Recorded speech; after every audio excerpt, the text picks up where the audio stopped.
అది యథార్థమునకేది భాగవతులతోడి అనుబంధమే.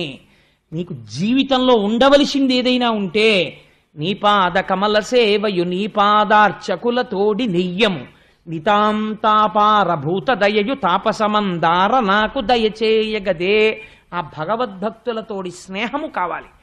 ఇప్పుడు దూతలు ఏం చేశారు? యమధర్మరాజు గారి దగ్గరికి వెళ్ళారు. వెళ్ళి వాళ్ళు అన్నారు, మాకు అనుమానం, ఇన్నాళ్ల నుంచి నువ్వు వెళ్ళి పట్రా అనేవాడివి, మేము పట్టుకొచ్చేవాళ్ళం. వాళ్ళు ఇంకో నలుగురు వచ్చారు, మీరు వదిలిపెట్టండి అన్నారు. అసలు మనమా తీసేది, వాళ్ళ తీసుకెళ్ళేది? అంటే మనకన్నా పైన ఎవరైనా ఉన్నారా? వాళ్ళ మాట మనం వింటామా, మన మాట వాళ్ళు వింటారా? వాళ్ళేమంటున్నారంటే తెలిసి చెప్పాడో తెలియక చెప్పాడో నామని చెప్పాడు, పాపాలు పోయి అంటున్నారు. అలా పోతాయా? చేసిన పాపము బాగా తక్కువ స్థాయికి వెళ్ళిపోవాలంటే ఒక కర్మ ఉన్నది. ఏమిటా కర్మ? ప్రాయశ్చిత్త కర్మ అంటారు. మీరు గంగానదిలో స్నానం చేయడానికి వెడితే గంగలో స్నానం చేస్తే పాపం పోతుంది, ఈజ్ ఎ డిఫరెంట్ ఇష్యూ. అక్కడికి వెళ్ళి కూర్చున్న తర్వాత ఆ డుండి గణపతి ముందు కూర్చోబెట్టి ప్రాయశ్చిత్తం చేయిస్తారు. ప్రాయశ్చిత్త మంత్రాలు మీరు వినాలి, వింటే ఆశ్చర్యంగా ఉంటాయి. అసలు ఒరే ఇవన్నీ పాపాలా? ఓరి బాబోయ్, అయితే అసలు నీ చేసిన పుణ్యం ఏమైనా ఉందా అని అనుమానం వస్తుంది. అన్ని పాపాలు ఉంటాయి అందులో.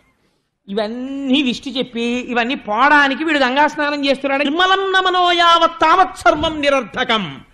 ఎన్ని తీర్థాలకెళ్ళి స్నానం చేసినా ఇది శుభ్రపడనంత వరకు అది నిరర్థకమైపోతోంది. కాబట్టి మరి ఎలా? కల్లు కుండలో కళ్ళు తీసేసి చింతపండు పెట్టి తోమేస్తే గంగ పెట్టి ప్రోక్షణ చెయ్యక్కర్లేదు. ఇలా లోపలున్న కళ్ళు తీసేయడానికి ఏమిటి మార్గం?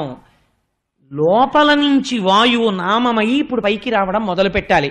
ఆ నామము అగ్ని బీజ అమృత బీజ అనుసంధానం. బెండకాయలకి డబ్బులు ఇవ్వకుండా వచ్చి వాడు కష్టపడి పెంచి పెద్ద చేసిన బెండకాయలు బజారుకి తెస్తే ఆ కేజీ బెండకాయలు రోజు సంధ్యావందనం చేసి పరులకు ప్రవచనం చేసేటటువంటి నేను కేజీ బెండకాయలకి డబ్బు ఇవ్వకుండా